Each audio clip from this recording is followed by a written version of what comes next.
రాష్ట్రంలో పెన్షన్ కోసం ఎదురుచూస్తున్న వారికి రేవంత్ సర్కార్ గుడ్ న్యూస్ చెప్పనుంది.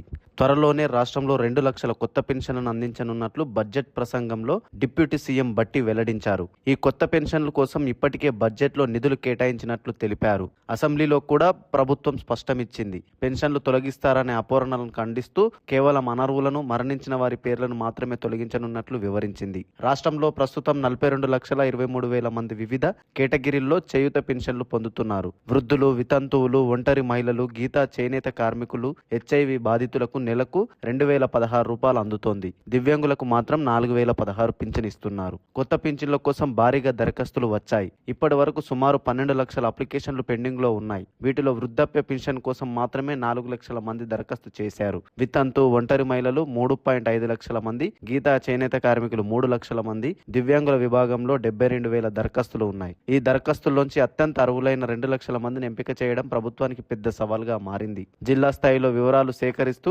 అర్హతలపై సమీక్ష జరుగుతోంది. పంచాయతీరాజ్, గ్రామీణాభివృద్ధి శాఖలు కఠిన పడవపోత ప్రక్రియను చేపట్టనున్నాయి. ఈ ప్రక్రియ పూర్తయిన వెంటనే జూన్ 2 నుంచి కొత్త పింఛన్లు పంపిణీ ప్రారంభించాలని ప్రభుత్వం భావిస్తోంది. దీంతో ఎంతో కాలంగా ఎదురుచూస్తున్న వారి లక్షలాది మందిలో ఆశలు మళ్లీ చిగురించనున్నాయని అంటున్నారు. అటు ఇప్పటికే చాలా మంది కొత్త పింఛన్ కోసం ఎదురు చూస్తున్నారు.